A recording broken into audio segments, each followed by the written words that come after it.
Bienvenue dans ce nouvel épisode de Je bâtis ma maison. Alors je suis ici en Belgique à l'usine ISOhemp et en fait ils fabriquent des briques de chanvre et puis après on vous montrera tranquillement toute cette production. Alors vous voyez déjà une petite idée du stock derrière moi et ça c'est qu'une toute petite partie parce qu'ils ont 3 sites de production. Il y en a par là, il y en a par là, il y en a par là. Et si je vais de l'autre côté, il y a encore là tout derrière. Et puis encore 2 autres endroits de stockage. Donc pourquoi est-ce qu'il y a un stockage aussi important? Tout simplement parce qu'il y a un délai d'attente avant la livraison pour que le bloc soit suffisamment durci, donc qui est de 8 à 10 semaines. Donc il n'y a pas le choix, il faut fatalement les stocker quelque part. J'ai Charlotte Gentiment qui va nous faire visiter l'usine et qui va donner quelques explications. Bonjour Charlotte. Bonjour, enchantée. Alors raconte-nous un peu d'abord l'histoire de ISOhemp. ISO, je comprends. Hemp, je suppose, c'est peut-être le nom du producteur au départ. Alors hemp, c'est le nom anglais pour désigner le chanvre industriel en fait. Rien à voir, Jean-Luc. T'as vraiment rien compris, hein? Charlotte nous raconte un peu l'histoire de cette société. Oui, effectivement, donc l'histoire du bloc de chanvre, elle a démarré il y a 13 ans maintenant sur les bancs de l'université. Deux jeunes futurs ingénieurs, Olivier et Jean-Baptiste, qui voient dans ce matériau plein de promesses et qui décident de le transformer sous la forme d'un bloc et puis de l'industrialiser pour en faire un matériau qui contribue à décarboner le secteur de la construction. Donc petit à petit, en recherche et développement, l'aventure a commencé avec les premiers blocs qui vont être moulés à la main avec des rendements évidemment assez aléatoires, jusqu'à passer par une première usine qui va être automatisée petit à petit. Et en 2021, on inaugure ces nouvelles outils de production que je vais t'emmener visiter avec une capacité de 5 millions de blocs par an. 5 millions! Voilà, on peut faire bouger les lignes. Donc voilà, on fait de l'isolation en chanvre et principalement des blocs de maçonnerie isolante. De mon pays natal, j'ai quand même l'impression qu'on ne produisait pas beaucoup de chanvre en Belgique. Alors effectivement, le chanvre est principalement produit en France. C'est là qu'aujourd'hui se développe une grosse partie de la filière européenne et on espère voir naître en Belgique aussi une filière chanvre prochainement. Ok, donc tu reçois ta chanvre, ça on l'a vu tout à l'heure, avec des silos, il y a différents silos en fonction de la granimétrie. Voilà. Après, il y a un process de fabrication où on va mélanger. Raconte-nous un petit peu les produits en fait. Oui, donc nous on travaille avec la chaîne VOTS, qui est en fait la partie bois, la partie ligneuse de la plante de chanvre. Cette chaîne VOTS nous arrive déjà en l'état, donc c'est vraiment des petits copeaux de bois très légers qu'on va mélanger avec de la chaux aérienne et de la chaux hydraulique, et ça a une importance dans le process de fabrication, on verra. Donc on va mélanger ça avec de l'eau dans des grands bacs mélangeurs. Une fois que le process de mélange est fait, on va partir pour presser les blocs et les mouler dans différentes épaisseurs, ce qui vont être disponibles dans 7 épaisseurs différentes et dans plusieurs typologies de produits, on verra, pour pouvoir répondre à différents besoins. Une fois que ce bloc est pressé, il va avoir un premier temps de cure, vraiment un premier temps de durcissement, qui va être de l'ordre de 8 à 12 heures en fonction des épaisseurs. Alors là, tout se fait de manière 100% naturelle, on est juste avec de la ventilation et c'est la chaux hydraulique qui va faire son travail en séchant et en durcissant le bloc. Alors tout à l'heure, quand on a fait la visite, tu m'as parlé de quelque chose d'assez amusant. Tu avais fait un petit peu le parallélisme avec du fromage. Oui, donc effectivement, quand le bloc sort d'abord de la presse, alors là, on n'est pas tout à fait dans le fromage, on est plus de l'ordre du flan, en tout cas on a encore quelque chose d'assez mou. Et avec ce premier temps de cure, on va se retrouver avec un fromage d'abbaye où la croûte va déjà être bien structurée, mais l'intérieur encore un petit peu souple, en tout cas on peut y appuyer son pouce. À ce moment-là, il est déjà quand même suffisamment solide que pour être manutentionné par le robot, parce qu'on a une usine ici qui est entièrement automatisée. Et on va faire ces palettes. Et elles vont ensuite partir à l'extérieur de nouveau pour continuer leur temps de séchage tout à fait à l'air libre. Et là, c'est la chaux aérienne qui fait son travail et qui va venir capter le carbone qui est dans l'air pour vraiment calcifier le chanvre, le fossiliser en quelque sorte. Et là, on a juste une petite difficulté, c'est qu'il y a un certain temps de séchage alors. Oui, de l'ordre de 8 à 12 semaines. Donc pour nous, c'est effectivement un des gros enjeux de pouvoir, d'une part, maîtriser ce processus-là sans le forcer et sans amener de cuisson, parce qu'un des objectifs de l'entreprise, c'est de rester avec un produit qui soit le plus neutre en carbone possible et le plus vertueux pour l'environnement.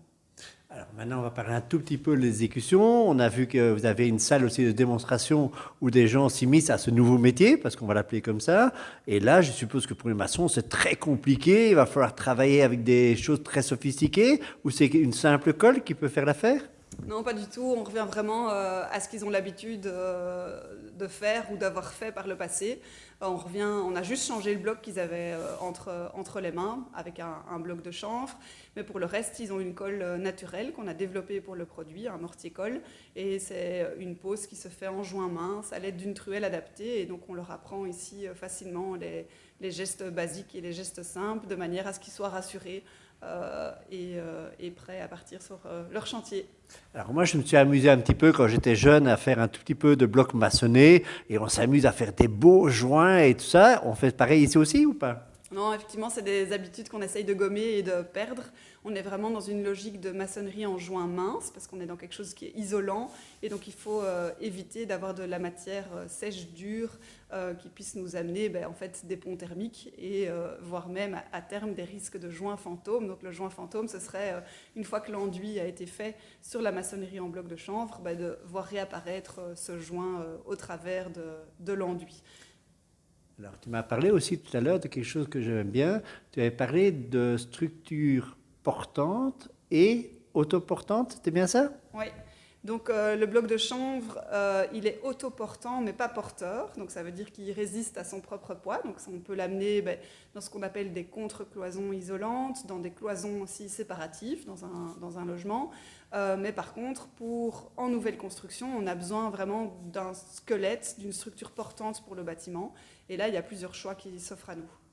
Et tes choix, c'est quoi? On va revenir peut-être avec une ossature bois ou avec une ossature de béton? Alors effectivement, l'ossature bois, ça reste le choix idéal pour les personnes qui rêvent de construire une maison la plus écologique, certainement, et la plus durable possible. Alors soit en ossature bois, et là on va venir en doublage, généralement comme une seconde peau à l'intérieur du bâtiment, soit dans des structures qu'on appelle des poteaux-poutres bois, et là on vient vraiment faire le remplissage entre poteaux avec un bloc de 30 ou 36 cm. Et là, on a vraiment comme une seconde peau pour le bâtiment. On n'a pas besoin de ramener une isolation complémentaire. On est déjà tout à fait suffisant en termes de confort et de normes pour aller vers des bâtiments très basse énergie. Et puis nous, on a développé un système qu'on appelle le système M-Pro qui va nous permettre de couler une structure en poteau-poutre béton directement dans le bloc de chanvre. Et alors vous me dites, tu vas me dire béton, la catastrophe, on parle de matériaux naturels. On va vraiment réduire l'utilisation du béton de 90% par rapport à une construction conventionnelle. Pour nos amis français, on est à 90%. Hein. Pardon pour les amis français. Et donc on vient vraiment réduire drastiquement cette utilisation du béton pour le réserver là où il est strictement nécessaire. Et ça permet de rendre aussi des coûts de construction certainement plus abordables pour toute une série de typologies de projets. Alors moi, je dirais que ton chanvre, il a quand même quelques spécificités vraiment particulières. Je ne parle même pas de la plante en elle-même, mais dans le bâtiment, et ça serait peut-être intéressant que les gens comprennent un petit peu. Alors, je pense qu'il y a un phénomène acoustique, il y a de l'hygrométrie, il y a peut-être autre chose aussi par rapport à un défaçage, il me semble. Oui, nous, effectivement, on le positionne comme étant bien plus qu'un simple isolant, parce qu'on va pouvoir régler différentes de ces problématiques. Alors, on va apporter ce qu'on appelle du confort thermique, et pas uniquement de l'isolation, parce que l'isolation sans déphasage, et donc sans ralentir, par exemple, la progression de la chaleur qui va venir à l'intérieur du bâtiment, ce ne serait pas le faire tout à fait correctement, surtout par rapport au confort d'été qu'on peut espérer avoir aujourd'hui. Ce qui est important aussi, c'est de garder l'hiver cette chaleur dans le bâtiment et d'avoir des matériaux qui vont contribuer à la redistribuer. Et donc ça va vraiment nous apporter un confort d'hiver et une maison particulièrement confortable, parce que les murs vont avoir la même température que l'air extérieur, enfin que l'air intérieur à peu près. Il y a tout ce qui est les enjeux de la régulation hydrique et de l'hygroscopie du bâtiment, et certainement dans le bâti ancien, on a des bâtiments qui y ont des spécificités généralement, qui ont aussi été constitués et construits avec des matériaux qui sont respirants à la base. Et donc aujourd'hui, c'est hyper important, quand on isole ces bâtiments-là, de les isoler avec des matériaux qui ne vont pas changer tout leur fonctionnement.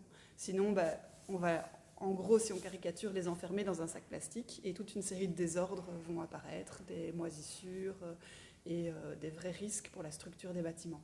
Donc ça, c'est tout le côté régulation hydrique.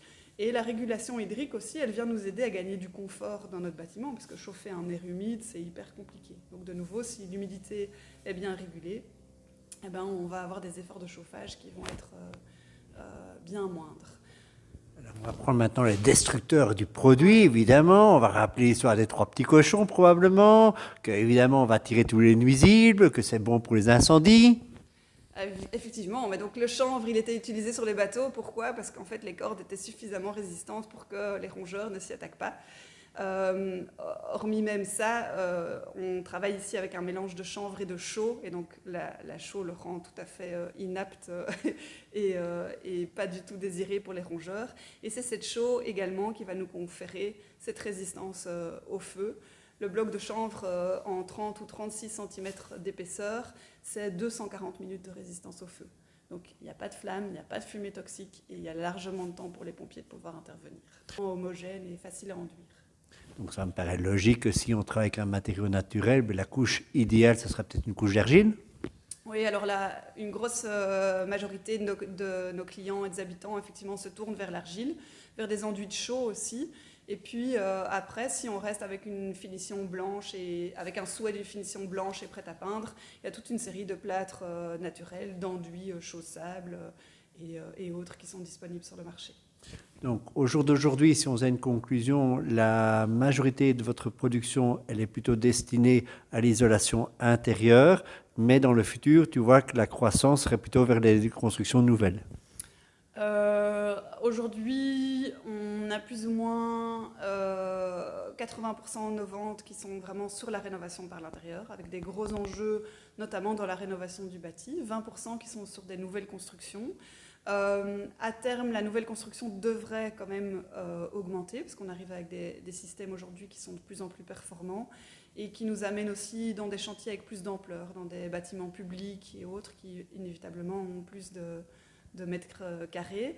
Néanmoins, le gros des enjeux, c'est vraiment la rénovation par l'intérieur, parce que là, on est face à un bâti d'avant-guerre ou tout juste d'après-guerre, qu'on peut difficilement isoler de manière pérenne avec des matériaux issus de la pétrochimie. Tout à fait.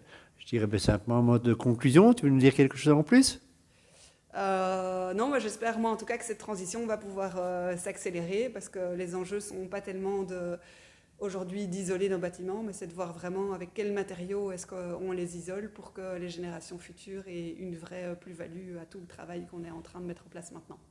Super, écoute Charlotte, un tout grand merci et puis je te dis à bientôt. Certainement sur un chantier.